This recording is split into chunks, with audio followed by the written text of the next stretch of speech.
Hi, a very warm welcome to all of you in this interesting fireside chat. As we understand that data is becoming richer and increasingly open in the post-pandemic world of broad digitalization, and for financial services organizations, this windfall is opening pathways to improve business performance with end-to-end intelligent automation and hyper-personalized services to satisfy customers' expectations. For banks, insurance companies, and other financial institutions on a quest for reinvention, the pressure to play catch up or leapfrog means fast tracking AI deployments while balancing governance, risk, and compliance needs. In addition, with the current uncertain circumstances, financial sector has been burdened to think of continuous disruption. In this scenario, AI-infused automation helps automating mundane tasks, reducing cost and increasing efficiency.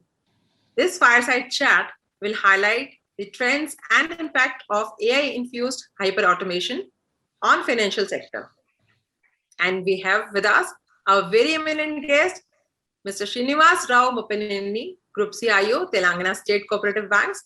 He will offer insights on the challenges and best practices on AI-infused automation in the financial sector. Hello and a warm welcome to you, Mr. Srinivasa. Thank you, Ms. Kalpana. Thanks for inviting me for this fireside chat. Thank you, sir. It's a pleasure talking to you for me as well. Mr. Srinivasa, you have an extensive and rich experience of over 35 years across the financial sector. What are the three most crucial changes the COVID-19 pandemic has brought to the outlook of financial organizations towards technology? COVID-19 has taught us a lot of lessons, and we got excellent experiences also, how to live, how not to live. So when we are analyzing these experiences, there are a lot of improvements that have come in the field of banking and technology. The major things what I observed is that productivity improvement and technology enablement. Financial industry, it has increased the automation and remote working and digital transformation and cloud enablement. All these things have speeded up during the COVID period and also the post-COVID period. And again, reconnecting with the customers, recognizing the customer expectations and needs have rapidly changed. Now, the financial institutions, specifically banks, they have to reconnect to the customers through digital channels. So earlier, customers used to come to the banks, most of the customers. So COVID has taught the customers and also the banks how to connect virtually. So in order to improve this customer relationship and customer reconnecting the customers, we need to create a vibrant ecosystem and partnerships. So many fintechs have come up and so many partnerships in the banking and financial sectors have evolved. And financial services firms are engaging with non-traditional partners to create value propositions to the customers. Then again, the risk management and agility. These became the major challenges for the banking industry, particularly during the COVID period and also the post-COVID period. Regulatory compliances. These are the different experiences that we have seen during this post-COVID time. Yeah. So with the current uncertain circumstances due to pandemic, what are the major challenges faced by the financial sector? A lot of new tie-ups have come up, and customers are able to get the digital transactions or the different channels to get their services done without visiting a bank branch or without meeting the bank representative. So exceeding customer expectations are the biggest challenges in front of the banks now. And again, the regulators like RBI, SEBI, and all these organizations are putting more and more tighter regulations to comply with. So again, the cyber security has become a biggest challenge, and cyber attacks have increased like anything because of the digitization and because of the cloud adoption. I can't say exactly cloud adoption, but because of the connectivity through the internet. So that has become a biggest challenge. And again, on top of everything, the smaller organizations, smaller banks are unable to meet the competition with the bigger banks who can invest more both in the digital experiences and also the customer experiences and cyber security area. Yeah. So traditional players across the financial sectors are facing continuous disruption due to changing customer expectations and tech disruption from neobanks. So Yes. how are the traditional players preparing themselves to take on these disruptions? Yes. Traditional players are facing a lot of challenges because of the new financial startups of the fintechs have come. We need to upgrade our technology continuous basis. Again, we need to improve the skill sets, particularly not only in the banking sector, not only for the banking operations to the back-end operations, particularly in the technology and the cyber security. We need to improve all our capacities in various areas, and reaching to the customers, retaining the customers has become biggest challenge. So customer engagement and also meeting the customer expectations are becoming the front runners in retaining the business.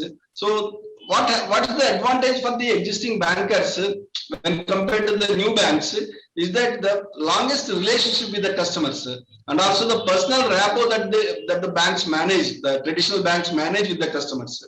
These are the major connections between the customers and the banks. Yeah. So as you said that budgets are the major issues when it comes to adoption of technology on a larger scale, especially for the smaller banks. So how are banks dealing with these challenges? As I told you already, the relationship with the customers, the long relationship with the customers, personal service to the customers, and customization of the customer service. So it means identifying the customers' requirements, either both from the deposit ends or from the advances area, and also the other customer requirements like insurance and the mutual funds and all kinds of services that what customer required. So we have to differentiate among the customers and customer oriented approach that the smaller organizations, smaller banks are now following. So with that, we are retaining the customers and we are also providing all the digital channels equivalent to the bigger banks and also the new banks which are coming up. So that's how we are able to manage the operations now. Yeah. So how are the banks making process efficient, making employees productive, and reducing cost in the current circumstances? And if you could talk about your initiatives around technology transformation to bring about the efficiencies. Yeah. So the first of all, everywhere in any organization, the human resources and the people who are front-ending their business are very vital and play the key role. And we have trained our employees to meet the expectations and also tying up with the fintech companies for providing the digital channels to the customers and also to acquire the new customers. So these are the two main things that we have taken up to mitigate the risk of this cost and also the technology upgradation on a continuous basis. Yeah. So if you'd like to talk about some initiatives around technology transformation, that you have taken to bring about these efficiencies. Yeah. At your bank. Yeah. Yes. So in fact, I am a group CIO for rural cooperative banks of the state of Telangana. So ours is a state cooperative bank, and all districts have a district central cooperative banks, having 435 branches and 1,200 extension counters. We can say those are the primary agricultural cooperative societies. So together with all these branches, so what we are providing the core banking operations all these days are not able to reach to the 11,000 villages of the state of Telangana. So what we have taken the new measures is that we are going ahead with banking extension counter kind of thing with tab banking. So with this tab and also with the micro ATMs, now we are reaching to almost all the villages in the state on the digital platforms, connecting these 10,500 remote rural villages through 4G mobile technology to our central data centers, and also with the help of some of the fintech companies. So we are reaching to almost all the population of the state of Telangana, and we are able to succeed in providing whatever services required to the rural areas of the state of Telangana. So that's how we are moving forward, and we became one of the leaders in the state of Telangana in providing the digital services to the remote rural areas, hilly areas of the state of Telangana. So what is the level of maturity you see among the banking organizations when it comes to AI-infused automation? Artificial intelligence became a regular topic for discussion and a sales point for most of the sales guys. Artificial intelligence really helps banking in detecting the risks and minimizing the fraudulent acts, and also it can analyze, scan the transactional data and detect the irregularities and also the user behavior patterns. Definitely, smart AI tools and apps, the banks can improve their business and they can come out of the so many problems the banks are facing. But as I told you, still AI has become a regular selling point rather than an actual implementation in the banking sector. That's what I believe. That's what we would like to understand, that how prepared are the banks to move automation from proof of concept stage to enterprise-wide application? Banking technology is always what I believe is that driven by not by the technology companies, not by the banks, it is by the technology companies. So what kind of an increase you have observed over the period, before pandemic and now? Still we are in the pandemic. In fact, we are expecting the third wave, as what today's news says. That yes. There could be a lockdown in December. So So what kind of budgets, the increase you have seen during this period? At one point, what I understand is that there is a lot of reduction in the costing during the pandemic. Simultaneously, there is an increase in the investment of digital channels, and also there is an increase in the investment on the cyber security. A smart player in the banking industry has taken advantage of this. The people with the traditional mindsets are still going there, and some pockets I have seen their business has come down drastically. And definitely all the banks have faced certain challenges, particularly in the recoveries and all those areas, because the regulators have come out with so many concessions to the customers for non-payment of their installments, loan installments. But there is no solace for the banks to postpone the deposits payment after maturity. So banks have to pay the deposits on maturity, but they have to postpone their recovery from the borrowers. So there the banks have faced a lot of challenges, and also government has come out with a lot of new schemes to support the people in the public. Their mismatch in the assets and liabilities of the banks have come. Bigger banks are able to manage these. Smaller banks could not meet the expectations of the regulators and also the governments. There the balance sheets have shown some places it has shown negative also. So the year March 2022 balance sheets may come out with a little better when compared to the March 21 balance sheets. So banks have certainly faced a lot of challenges, and we are hopeful. And now you just exploded a bomb saying that there might be a lockdown in December. So that will be a big challenge again for the banks. Again, this kind of spree may continue. Banks may suffer more. So do you think there is a way out dealing with this situation? Something that government can do, or? Yes, I believe that government definitely has to give some support to the banks. So what support the banks have got from the government is only related to some retail loans where the penal interest which has been charged for a couple of months has been given by the government to the banks. Other than that, there is no support by the government. So what I strongly believe is that definitely in this pandemic situation, the financial institutions are the bigger losers after the common man. So these financial institutions have to be supported by the government by way of some relaxations, some way of CRR, SLR, these kind of regulations, relaxations have to come for the banking industry.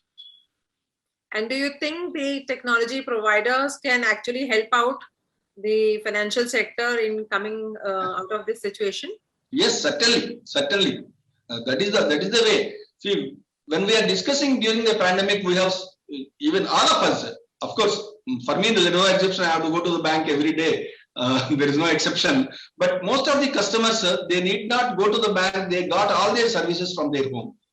So that kind of facilities can be extended to remote rural areas also only with the support of technology.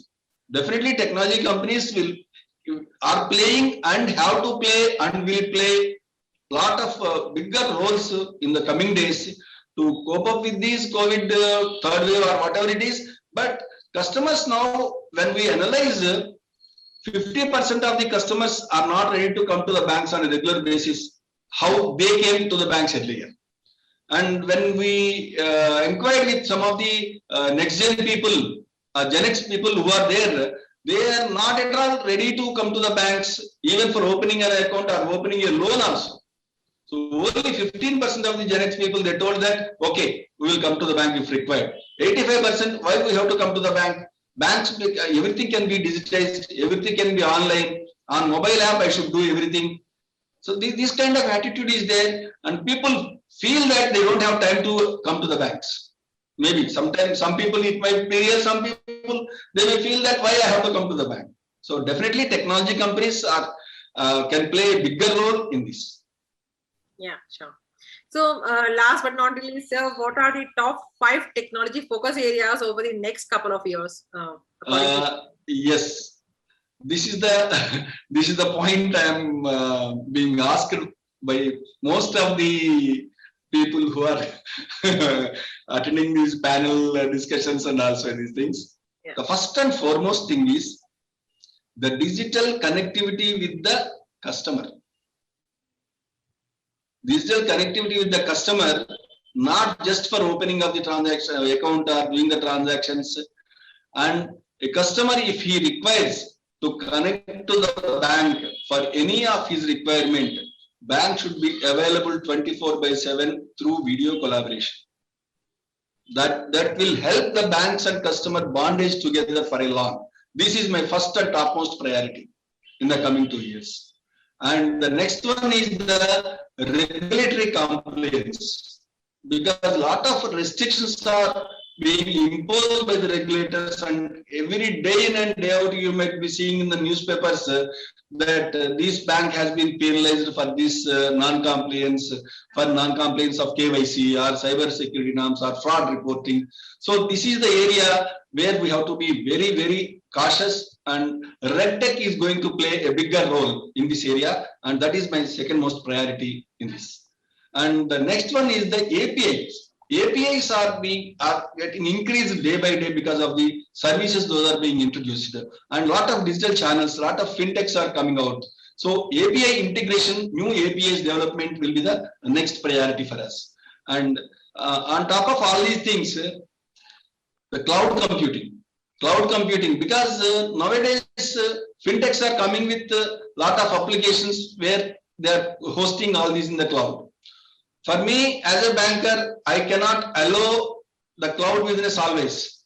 So the API integration with the cloud computing and also to my core banking applications will be the next challenge. And last and the most important thing is the ROI, the return on investment that I am making. That is the very, very important for me, and I will be very much cautious on this while implementing the above 4 also. Absolutely. So thank you so much, Mr. Srinivasa. It was a complete pleasure interacting with you today. And we really appreciate your time for answering, sharing the valuable insights. And I'm sure these are really informative and useful to the other organizations as well. Thanks, Kalpana ji. Really, it is a great opportunity for me to interact with you. For more updates from CXO TV, please like and subscribe to our channel.